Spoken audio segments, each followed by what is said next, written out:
Hope everyone's enjoying themselves tonight. It's been incredible so far. I want to thank you all for coming out.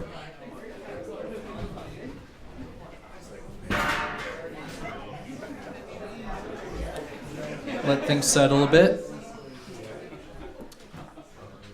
All right. So, I've been working on this thing. Oh, come on in. Yeah.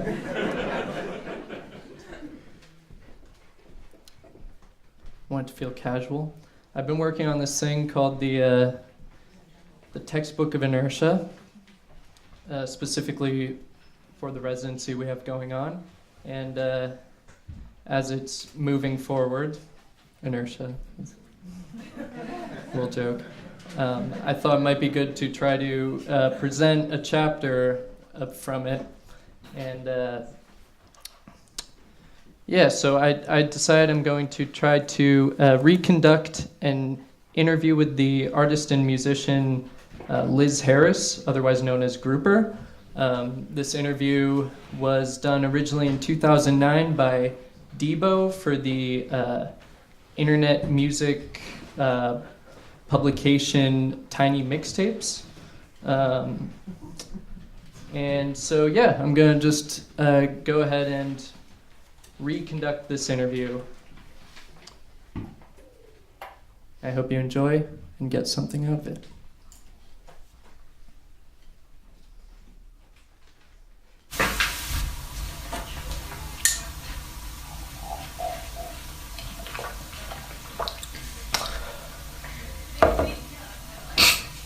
The word beautiful appears often in reviews of your music.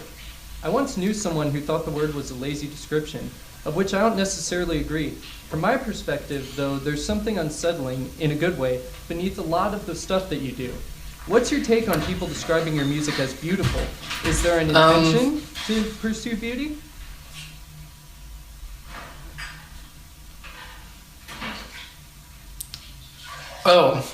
I think I'm just making the music that I'm making, you know? It's nice that people describe it that way. I think it's nice when they notice the opposite side of it too, though. I'm not just trying to make something that's all shining light or something. From what I understand, the name comes from a few different things, but also a grouper of sounds. Over the last 3 records you've put together, do you feel this still adequately references your writing process? Has it changed at all over the last few years? Maybe I left it out here.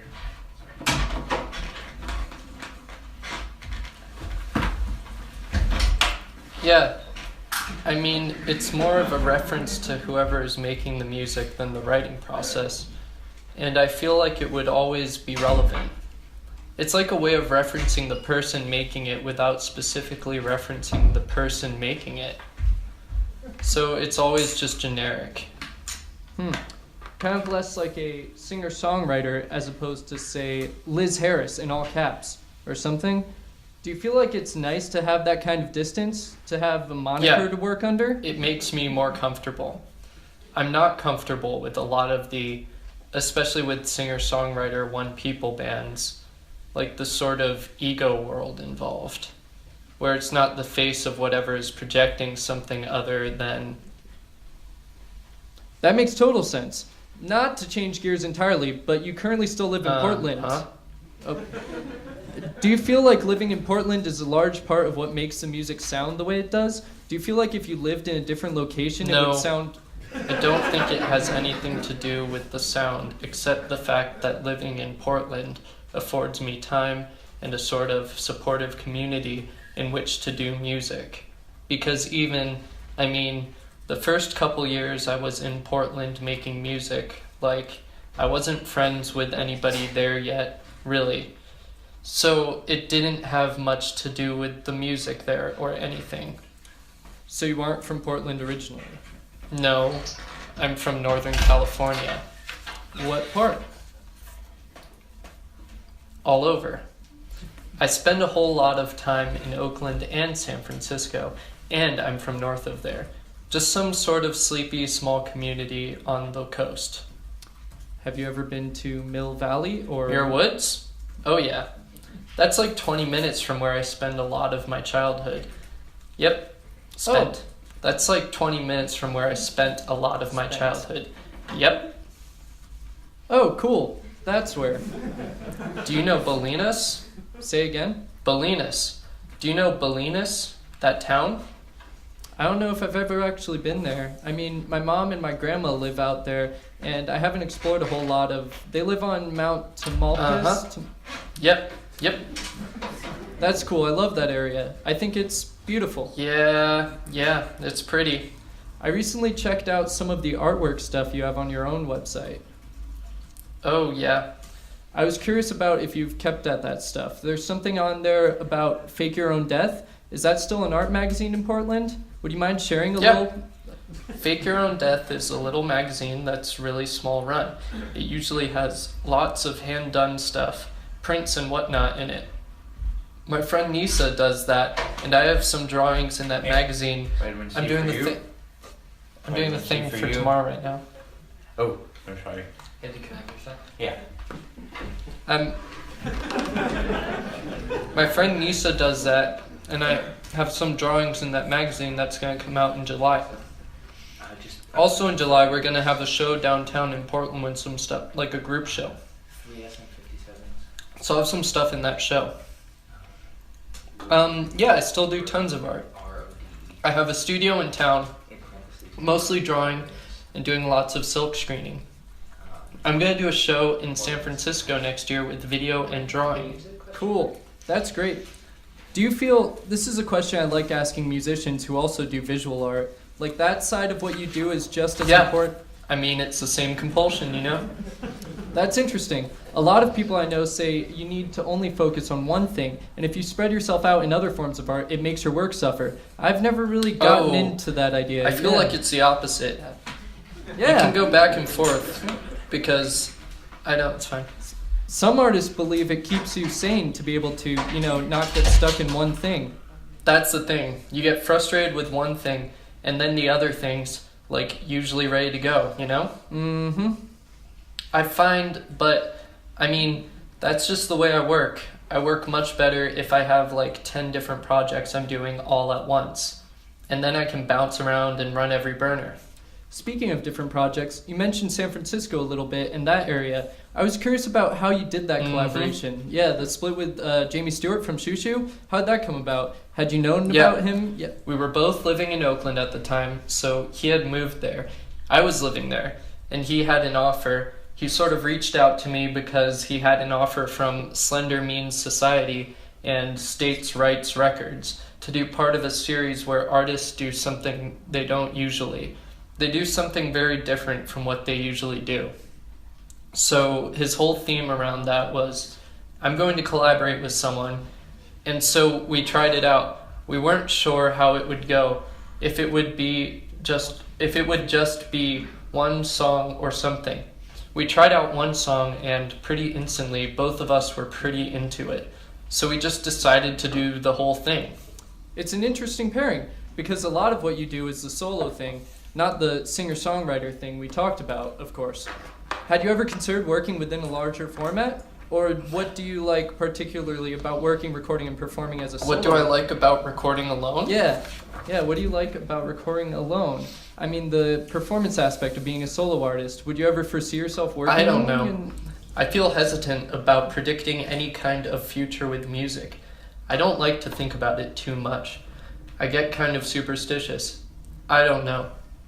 There's some people I know I enjoy playing with that I probably will do something with more in some capacity. Like my friend who I play guitar with sometimes. We've been playing guitar and piano together, and that's been really nice. Yeah, hopefully. It's really hard to be in a band with other people and still, figuring out how to do that in any capacity. I really like playing drums, though. I've been trying to figure out a way to work that into something. It seems like it should be with other people if you're a drummer. Yeah. A lot of people have said this last record, in comparison to the first two, feels more stripped away to them. I'm not sure I necessarily agree, but I was curious about what you make of that interpretation. Was there a thought about wanting to do something a little different? To have not necessarily things stripped away, but have things cut through a bit? It just kind more? of happened. But I'll say that the first couple songs I recorded, kind of early on, like a long while ago, I recorded the song Heavy Water, and the song Stuck, that's on that album. Both times it was like this weird thing. Like I came home and it was really late. It was like 3 a.m, so I ended up using an acoustic guitar just with like a room mic or something. And I really liked how it ended up sounding. On some level, that informed what I ended up doing with a lot of the rest of the songs, because I hadn't really done anything with that sound. But everything feels like it was just natural, though. That's interesting, because I didn't know if I was speculating too much, but to me, when I listened to your last record, it sounds to me as if it could be recorded late at night or even early morning. There's a certain atmosphere to it that I can't really put my finger on, and my that's creative the best side way. doesn't wake up until like 10 o'clock at night. And I've also been working at a 9-to-5 job for a long time. Do you still do that? Record late at night? Work the 9-to-5. Yeah. I keep trying to work less, and if something happens, then in September, supposedly for real, I'm really not going to have a regular job. So we'll see how that goes. I think that really will happen, though. I mean, I moved to Portland because I wanted to not work very much, and I knew that I could do that there. And it's been like 3 years, and I still haven't done it. It's hard for me to not, once I'm working, not to like throw a bunch of energy into it. So yeah, it'll be an interesting experiment. I'm actually going to be visiting my friend Sam, who lives in Portland, in a couple weeks. Is there anything I should check out while I'm there? Ben, is that yours or is it mine? What? That's yours. Yeah. I'm doing the thing. Yeah. You should go to Exiled Records, Mississippi Records, Powell's, but that's pretty obvious. If you get a car, or if your friend has a car, you should drive out to Astoria on the coast. Oh yeah? It's a really pretty little town right on the water where they filmed The Goonies. Oh yeah. And there's a big stone with a shipwreck on it that you can walk out on. Someone was telling me about that, actually. I love that scene for some reason, with the pirate ship Yeah. and all that, yeah. And it's a pretty drive out there. Awesome. Well, I'll have to keep that in mind. I should probably let you get back soon, but you're still on tour right now with Animal Collective. Yeah, Animal I'm on tour. It's a bunch of fun. It's not like anything I've ever done. I'm living on a bus. And they have 1,000 to 2,000 kids coming out every night to see them. Wow. That have to sit through my set. No, but it's funny. I've gotten some unexpected reactions. It's nice. I'm almost out of all my stuff, and I feel like there's a special thing. It's a special thing. It's not the kind of medium for playing shows I'm usually into, or probably will do again. But I get to dip my toe in and go on this summer camp adventure for a little bit with some really, really nice people. Yeah. That's cool. Had you known those guys beforehand? How'd you come into contact? I met Dave a bit. I met Dave a long time ago because I lived in this warehouse in Oakland, and they came out with Black Dice and played the first show we ever did. It was a super fun show.